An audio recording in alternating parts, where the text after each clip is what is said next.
Welcome to syllabus studio'. আমি দশম শ্ৰেণীৰ বাস্তৱ সংখ্যাৰ 1.1 আৰু 1.2 ইতিমধ্যে পঢ়োৱা হৈছে। তোমালোকে যদি ভিডিঅ'টো চোৱা নাই, মই ডেছক্ৰিপশ্যনত লিংকটো দি দিম। এই দুইটা ভিডিঅ' প্ৰথমতে চাই ল'বা। আজি 1.3টো কৰিব গৈ আছোঁ। তাৰ আগতে আমি উপপাদ্য 1.3টো বুজি ল'ম। তাৰ 1.3 কৰাৰ আগতে তাত দুটামান উদাহৰণ আছে, সেই দুটাও ছল্ভ কৰি দিম। ঠিক আছে। 1.3টো কি কৈছে, যদি পি মৌলিক, যদি যদি পি এ স্কোৱাৰক হৰণ কৰে তেন্তে পি এ কো হৰণ কৰিব। যদি এ এটা যোগাত্মক অখণ্ড সংখ্যা, মৌলিক সংখ্যা কি আছিলে আৰু যৌগিক সংখ্যা কি আছিলে সেইকেইটা মই প্ৰিভিয়াছ ক্লাছত মই বুজোৱা হৈছিলে। মৌলিক সংখ্যা কি হয়, মানে যিকোনো এটা কিবা এটা সংখ্যা তাৰ উৎপাদক কি হ'ব, সংখ্যাটো নিজে আৰু এক, তাক কি বুলি ক'ব, মৌলিক সংখ্যা। আৰু যৌগিক সংখ্যা কি, দুটাতকে বেছি তাৰ কি থাকে, তাৰ উৎপাদক থাকে।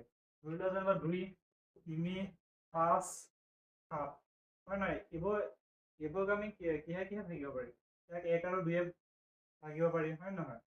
উৎপাদক কিমান থাকিব, 1 আৰু 3 থাকিব, 1 আৰু 5 থাকিব, 1 আৰু 7। যিবোৰ সংখ্যা মানে এটা উৎপাদক, 1 আৰু সংখ্যাটো নিজে, 1 আৰু সংখ্যাটো নিজে, হয় নহয়, 5ৰ কি 1 আৰু সংখ্যাটো নিজে উৎপাদক, এই সংখ্যাবোৰ কি বুলি ক'ব, মৌলিক সংখ্যা বুলি ক'ব। এতিয়া কোৱাচোন, 19টো মৌলিক হ'ব নে যৌগিক হ'ব? 19টো কিহে পাৰি, 1 আৰু 19 পাৰি, বেলেগ কিবা পাৰিব জানো? নোৱাৰিম, হয় নহয়। 23টো কি হ'ব, মৌলিক হ'ব নে যৌগিক হ'ব? মৌলিক কি হ'লে কি হ'ব, 1 আৰু 5, মানে 1 আৰু কিমান 23, হয় নহয়, 1 আৰু সংখ্যাটো নিজে, বেলেগে কাটিব নোৱাৰি। যৌগিক সংখ্যা কি হয়, যিবোৰ সংখ্যা উৎপাদক দুটাতকে বেছি, সেইবোৰ কি বুলি ক'ব, যৌগিক সংখ্যা। ধৰি লোৱা যেনিবা 10টো কিহেকে আমি ভাঙিব পাৰিম, উৎপাদক কি থাকিব, 2 থাকিব, 5 থাকিব, হয় নহয়, 10 থাকিব, 1 থাকিব। ইয়াত দুটাতকে বেছি হ'ল নে নাই, 4টা হ'ল, সেইটো কাৰণে এইবোৰ কি হ'ব, যৌগিক সংখ্যা। 20টো কি হ'ব, 20টো 10, 1, 2, 2ও কাটা যাব, হয় নহয়, 5 যাব, 4 যাব, 20 যাব, হয় নহয়। ইয়াত দুটাতকে বেছি উৎপাদক থাকিলে তাক কি বুলি ক'ব, যৌগিক সংখ্যা। ঠিক আছে, আমাৰ কি কৈছে বাবা, এইটো 120 ধৰো পি এটা মৌলিক সংখ্যা। ঠিক আছে, এটা মৌলিক সংখ্যা হিচাপে তোমাক ধৰি ল'ব। যদি পি এ স্কোৱাৰক হৰণ কৰে তেন্তে পি এ কো হৰণ কৰিব। পি যদি এ স্কোৱাৰক হৰণ কৰে, পিটো মানে কি, মৌলিক সংখ্যা। এতিয়া আমি এটা মৌলিক সংখ্যা লৈছো, হা, মৌলিক সংখ্যা পিটো আমি 2 বুলি ধৰি লৈছো। এটা মৌলিক সংখ্যা ল'লো, পিটো 2 বুলি ধৰি লৈছো। পিয়ে যদি এ স্কোৱাৰক হৰণ কৰে, এ স্কোৱাৰ ধৰি লোৱা যেনিবা এ স্কোৱাৰক আমি কি ধৰিলো, 16 ধৰিলো, হা, মানে এইফালে কিমান ধৰিলো, 16। 16 কিহৰ হয়, কিহৰ স্কোৱাৰ হয়, জানানে? 4 4 16, হয় নহয়। এ স্কোৱাৰ গম পালা, এটা মানে পিটো কি দিলো, 2 ধৰিলো, আৰু এ স্কোৱাৰ কিমান হলো, 4 ধৰিলো। এতিয়া 2 16 হৰণ যাব নে নাযায়, যাব, এবাৰ যাব, আনবাৰ যাব, হয় নহয়। 2 যদি 16 হৰণ যায়, তেন্তে 2 4 হৰণ যাব, 2, হয় নহয়। তেন্তে পিয়ে কে হৰণ কৰিব, যদি এ এটা যোগাত্মক অখণ্ড সংখ্যা। এতিয়া আমি 1.3 কৰা আগমুহূৰ্তত তাৰ আগত দুটা উদাহৰণ আছে আৰু এটা কৰাই দিছো, চাই ল'বা। উপপাদ্য 1.4টো চোৱা, ৰুটটো অপৰিমেয়, ঠিক আছে। অপৰিমেয় সংখ্যা কাক কয়, পৰিমেয় সংখ্যা কাক কয়? মনত আছে চাগে, পৰিমেয় সংখ্যা কি আছিলে, যিবোৰ সংখ্যা পি বাই কিউ আৰ হিত থাকে কিন্তু কিউটো শূন্য হ'ব নোৱাৰে। বুজি পাইছা, হৰটো কেতিয়াও শূন্য হ'ব নোৱাৰে। কোনো সংখ্যা অৰ্থাৎ ভগ্নাংশ সংখ্যা, আৰু সিহঁতক হৰণ কৰিলে দশমিক কৰি সমাপ্ত হৈ যাব।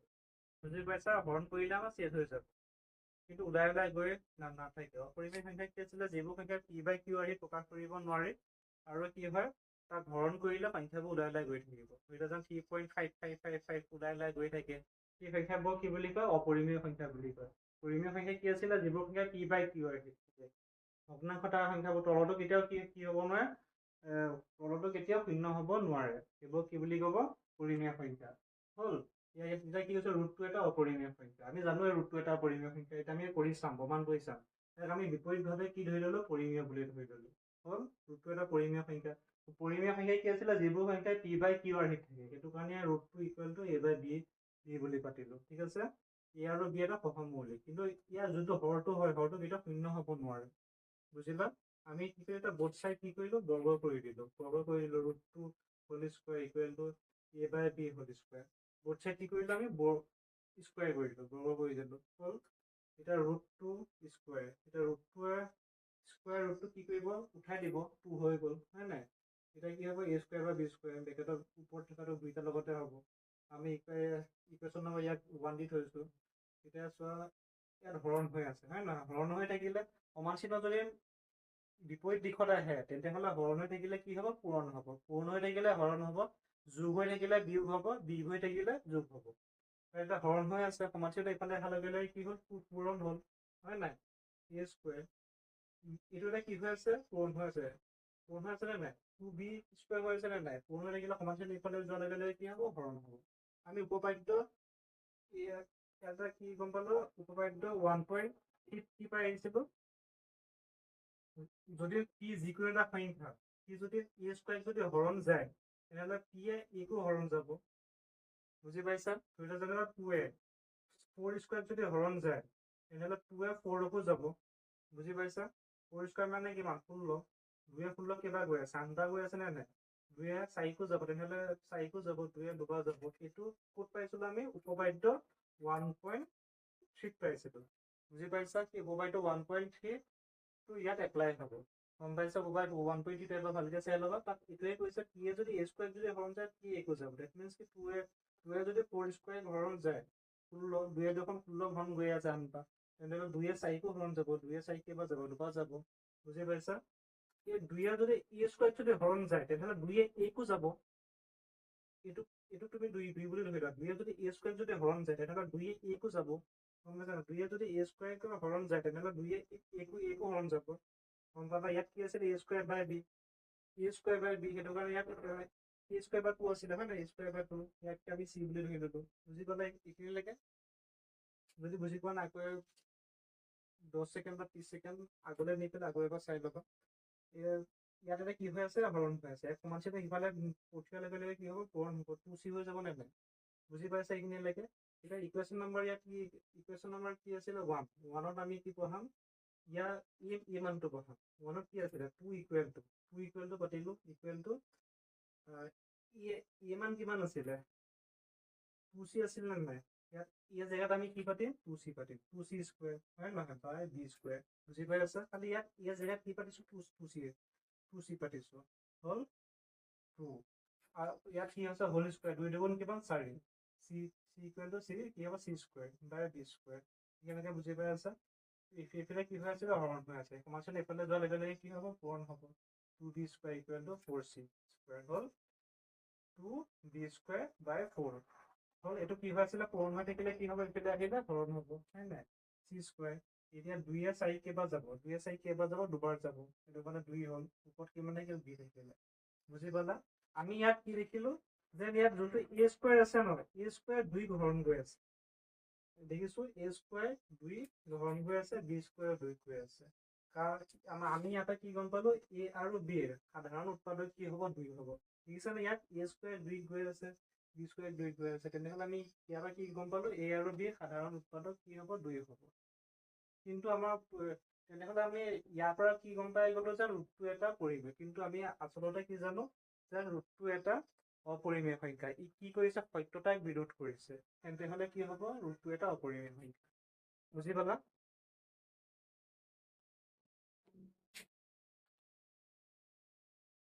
এতিয়া উদাহৰণ 9টো চোৱা। ৰুট কি? অপৰিমেয়। আমি ৰুটটোতো যেনেকে কৰিছো এজ ইট ইজ চেম হয়। খালি মই কি কৰিলো? 3 জেগাত খালি মই কি বহাই গৈছো? 2 জেগাত কি বহাই গৈছো? খালি 3 পাতি গৈছো চবতে। বাকী গোটেইখিনি চেম হয়। আকৌ এবাৰ কৈ দিছো, শুনি লোৱা। ৰুট 3 এটা পৰিমেয় বুলি ধৰি ললো। ৰুট 3 কি হ'ব? পৰিমেয় মানে কি? যিবোৰ সংখ্যা p বাই q আৰ্হিত থাকে। সেইটো কাৰণে p বাই q আৰ্হিত মানে a বাই b বুলি পাতি থলো। কিন্তু ইয়াত হৰটো কেতিয়াও শূন্য হ'ব নোৱাৰে। পৰিমেয় হ'বলৈ হ'লে হৰটো কেতিয়াও শূন্য হ'ব নোৱাৰিব। হ'ল আমি বোথ চাইডে কি কৰিলো? হৰণ কৰিলো, স্কুৱাৰ কৰিলো, হয় নাই? স্কুৱাৰ ৰুটটো কি কৰিলে? উঠাই দিলে, হয় নাই? এইফালে কি হ'ল? a square by b square হ'ল। তেখেতৰ বাহিৰত স্কুৱাৰটো আছিলে। তেনেহ'লে এইটো কি হৈ আছিল? হৰণ হৈ আছিলে। সমান্তৰাল এইফালে অহাৰ লগে লগে কি হ'ল? পূৰণ হ'ল বাই a স্কুৱাৰ, হয় নাই? b স্কুৱাৰ এইটো পূৰণ হৈ থাকিলে সমান্তৰাল এইফালে গ'লে কি হ'ব? হৰণ হ'ব। বুজি পাইছা? এতিয়া p এ a স্কুৱাৰ হৰণ কৰে। আমাৰ উপপাদ্য 1.3 কি আছিলে? যদি p এ যদি a স্কুৱাৰ হৰণ কৰে তেনেহ'লে p এ a কো হৰণ কৰিব। বুজি পাইছা? 2 এ যদি 4 স্কুৱাৰ যদি হৰণ যায়, 16 যদি হৰণ যায়, কিবা 8 বাৰ গৈ আছে, হয় নহয়? তাহলে 2 এ 4 কো হৰণ যাব। বুজি পাইছা? ই যদি ইয়াক যায় তেনেহ'লে ই ইয়াকো যাব। 3 এ যদি a স্কুৱাৰ যায়, 3 এ কো যাব। 3 এ যদি a স্কুৱাৰ হৰণ যায় তেনেহ'লে 3 এ কো যাব। এইটো আমি ক'ৰ পৰা গম পালো? উপপাদ্য 1.3 পৰা গম পালো। বুজি পাইছা? এতিয়া কি হ'ল? a বাই b মানে a বাই মানে কি? a বাই 3, হয় নহয়? a বাই 3 এ স্কয়াৰ যদি ঠিক যদি যায় তেনেহ'লে এ ঠিকো যাব এ ঠিকো যাব তেনেহ'লে এইটো আমি চি বুলি ইয়াক ধৰি ল'লো ঠিক আছে চি বুলি আমি ধৰি লৈছো তেনেহ'লে কি হ'ল এ হৰণে থাকিলে এইফালে গ'লে কি হ'ব কোণ হ'ব ঠিক আছে এতিয়া ইকুৱেশ্যন নম্বৰ 1 ইয়াক ইকুৱেশ্যন নম্বৰ 1 বুলি দিলো ইকুৱেশ্যন নম্বৰ 1 এটা কি কৰিম এতিয়া আমি এই মানটো বহাই বুজি পাইছা এই মানটো আমি বহাই দিম ইকুৱেশ্যন নম্বৰ 1 এইটো আছিলে হয় নহয় ইয়াত এতিয়া আমি কি কৰিম এই মানটো ইয়াত বহাই দিলো হ'ল খালি ইয়াত কি কৰিলো এ স্কয়াৰ জেগাত আমি কি বহাই দিলো থ্ৰী চি বহাই দিছো দেখিছানে থ্ৰী চিটো ইয়াত বহাই দিছো মানে এ স্কয়াৰ জেগাত three is equal to A square by B A square পাতিব লাগিছিল আমি এ স্কয়াৰ জেগাত কি পাতিলো থ্ৰী চি স্কয়াৰ পাতি দিলো বুজি পাইছা স্কয়াৰ কৰিলে কি হ'ব 3 3 9 হ'ল হয় নহয় চি স্কয়াৰ থাকিলে বুজি পাইছো পূৰ্ণ হৰণ থাকিলে এফালে গ'লে কি হ'ব পূৰণ হ'ব হয় নাই পূৰণ থাকিলে এফালে আহিলে কি হ'ব হৰণ হ'ব 9 তিনিয়ে কেইটা গ'ল তিনিয়ে এগুণ গ'ল 3 3 গুণ 9 গ'ল মানে ডেট মিন্স কি 1/3 মানে কি বি স্কয়াৰ বাই 3 থাকিলে হ'ল বি স্কয়াৰ যদি ঠিক যদি হৰণ যায় তেনেহ'লে বি আকৌ কি কাক যাব 3 টো যাব এইটো উপপায়টো 1.3 মতে গম পাইছিলো আমি ইয়াত কি দেখিলো 3 এ স্কয়াৰ কোটিও 3 হৈছিলে ইয়াৰ সাধাৰণ উৎপাদক আৰু বি স্কয়াৰ কোটিও 3 ওলাইছিল তেনেহ'লে কি হ'ব এ আৰু বি সাধাৰণ উৎপাদক কি হ'ব 3 হ'ব যদি সাধাৰণ উৎপাদক 3 হয় তেনেহ'লে ই এটা কি হ'ব পৰিমেয় সংখ্যা হ'ব কিন্তু ৰুট 3 টো এটা অপৰিমেয় সংখ্যা তেনেহ'লে ই কি কৰিছে সত্যতাক বিৰোধ কৰিছে তেনেহ'লে এটা কি হ'ব ৰুট 3 টো এটা অপৰিমেয় সংখ্যা বুজি পালা ঠিক ৰুট 5 টো সেম হয় খালি তোমালোকে ৰুট 5 হয় না আমাৰ 1.3 আছে ৰুট 5 1.3 চাই ল'বা ৰুট 5 টো আমাৰ এনে কৰিব দিছিলে হয় না ইয়াত খালি এতিয়া আমি কি কৰিম ৰুট 5 কেইটা পাতি যাম চবতে আমি কি কৰিম ৰুট 5 কেইটা পাতি গ'লে হ'ল ৰুট 5 হয় না 5 পাঁচগুণ কিমান হ'ব 25 হ'ল বুজি পাইছা 5 25 নহয় 5 স্কয়াৰ 5 হ'ল ইয়াত 5 হ'ল ইয়াত 5 হ'ল যিমান কৰিব দিয়ে খালি এইকেইটা চেঞ্জ কৰি গ'লে হ'ল ইয়াত কি হ'ব ৰুট ইয়াত 5 হ'ব ইয়াতে কি হ'ব 5 হ'ব ইয়াত কি হ'ব 5 হ'ব হয় নাই ইয়াত কি হ'ব 5 হ'ব এইটো কি হ'ব 5 হ'ব 5 হ'ল 5 5 গুণ কিমান হৈ গ'ল 25 হৈ গ'ল ইয়াত কি থাকিব 5 থাকিব বুজি পাইছা ইয়াত কি থাকিব 25 টো থাকি যাব হয় নহয় ইয়াত এতিয়া ওপৰত 5 থাকিব তলত কিমান থাকিব 25 থাকিব 5 তাৰ কেইবাৰ গ'ল 5 বাৰ গ'ল ইয়াত কিমান থাকিব 5 থাকি যাব ইয়াত কি পাতিলো 5 পাতিলো ইয়াত কি পাতিলো 5 পাতিলো ইয়াত ইয়াৰ এটা উপপাদ্য হেৰি কি হ'ব সাধাৰণ উৎপাদক কি হ'ব এইটো কোনটো 5 পালে এইটো কোনটো 5 পালে ইয়াত কি হ'ব 5 হ'ব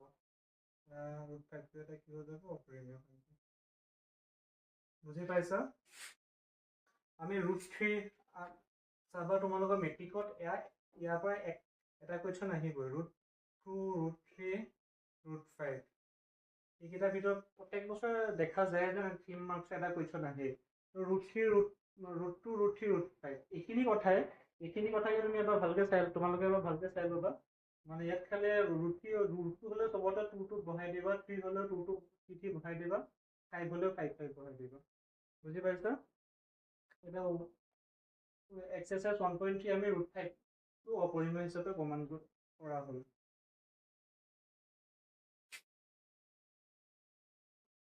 এটা 2 নম্বৰটো চোৱা দেখুৱা যেন p + 2 ৰুট 5 এটা অপৰিমেয় ঠিক আছে অপৰিমেয় বুলি কোৱাৰ লগে লগে আমি তাক কি বুলি ধৰি ল'ম পৰিমেয় বুলি ধৰি ল'ম হ'ল বিৰোধীভাৱে কি ধৰিলে এটা পৰিমেয় বুলি ধৰিলো পৰিমেয় সংখ্যা কি আছিলে যিবোৰ সংখ্যা p/q থাকে কিন্তু q টো শূন্য হ'ব নোৱাৰে হয় নহয় যদি এইটো যদি পৰিমেয় সংখ্যা হয় তেতিয়াহ'লে p/q থাকিব লাগিব p/q থাকিব লাগিব কিন্তু কেতিয়াও q টো শূন্য হ'ব নোৱাৰে বুজি পাইছা ইয়াত কি আছিলে থ্ৰী হয় ন থ্ৰী থ্ৰীটো কিহত আছে প্লাছত থ্ৰী যদি সমান্তৰাল সিফালে পঠাই দিওঁ কি হ'ব এইটো মাইনাছ হ'ব মাইনাছ থ্ৰী মানে মাইনাছ থ্ৰী হ'ব থ্ৰী হ'ব হয় নহয় 2 ৰুট 5 কৰিলে কি হ'ব ইয়াৰ লগত কি এটা থাকে এক এটা থাকে এক আৰু কিউ লসাগু কিমান হ'ব কিউ হ'ব হয় নহয় কিউ কিউ এবাৰ গ'ল একৰ লগত কিউ কি কৰিলে কিমান হ'ব কিয়ে হ'ব মাইনাছ তেনেহ'লে এক এটা আছিল নে নাই একৰ লগত যদি কিউটো পূৰণ কৰোঁ কি হ'ব কিউ হ'ল কিউটো আকৌ ওপৰটোৰ লগত কি হ'ব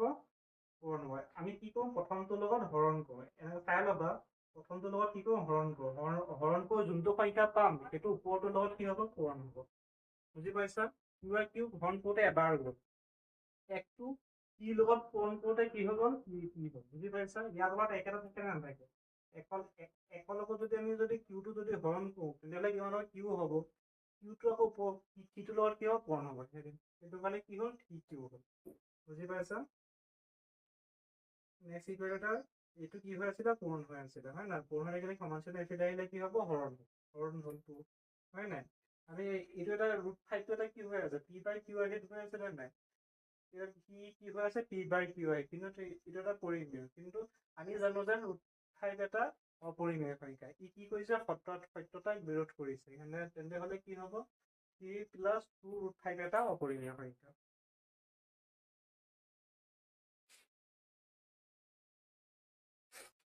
নম্বৰ কুৱেশ্যন কেইটা চোৱা ইয়াত কি দেখুওৱা যেন তলৰ সংখ্যাবোৰ অপৰিমেয় এই সংখ্যাকেইটাক আমি অপৰিমেয় বুলি প্ৰমাণ কৰিব লাগে অপৰিমেয় বুলি প্ৰমাণ কৰাৰ আগত আমি কি কৰিব লাগিব তাক পৰিমেয় নহয় বুলি দেখাই দিলে গম পাম যে সেইটো এটা অপৰিমেয় সংখ্যা ঠিক আছে তেনেহ'লে আমি 1/√2টো কি কৰিব পাম প্ৰথমতে পৰিমেয় বুলি ধৰি ল'লো পৰিমেয় কি আছিলে যিবোৰ সংখ্যাই পি বাই কিউ আহি থাকে হয় নাই যোনবোৰ সংখ্যা পি বাই কিউ আহি থাকে হ'ল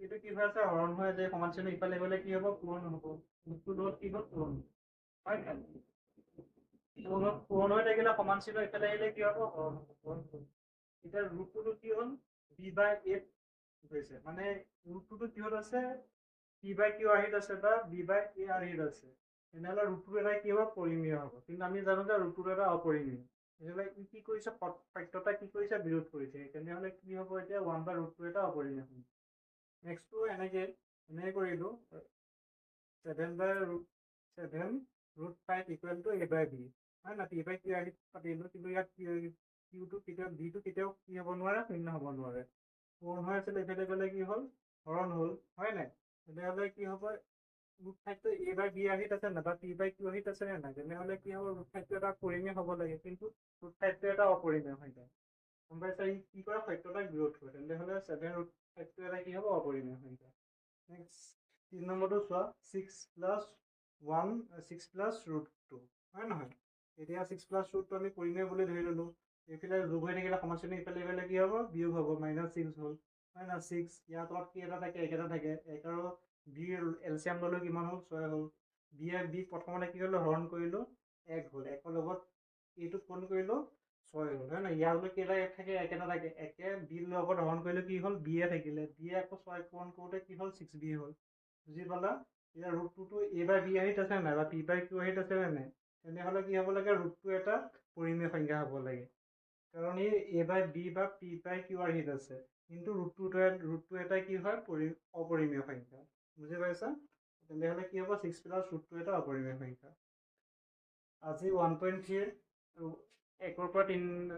1ৰ পৰা 3লৈকে কুৱেশ্যন কেইটা আমি কি কৰিলোঁ ছল্ভ কৰি দিলোঁ তোমালোকে কি কৰিবা যদি কোনোবাই ভালকৈ বুজি পোৱা নাই আকৌ এবাৰ ফাৰ্ষ্টৰ পৰা লাষ্টলৈকে চাবা ধুনীয়াকৈ বুজি পাই যাবা আৰু কি কৰিবা এই যোনবোৰ পাতিলোঁ ন সেইবোৰ চাই নথবা লগতে কি কৰিবা তোমালোকে লিখি যাবা লিখি গৈ পেলাই ৰিভিজন কৰিবা যদি তুমি ৰিভিজন কৰি নাথাকে কিন্তু নেক্সট বস্তুটো আজি কৰিছা আজি বুজি পাই আছা আৰু অলপমান দিনৰ পিছত তুমি দেখিবা যেন পাহৰি যাবা তেতিয়াহ'লে কি কৰি থাকিবা ৰিভিজনটো কৰি থাকিবা ৰিভিজন কৰি থাকিবলৈ কি কৰিবা প্ৰথমতে ফাৰ্ষ্ট ধুনীয়াকৈ এখন পেজত লিখি কৰি এবাৰ নেক্সট আকৌ নোচোৱাকৈ কৰিবলৈ চাবা ঠিক আছে থেংক ইউ নেক্সট আমি 1.4 অনুশীলনটো কৰিম থেংক ইউ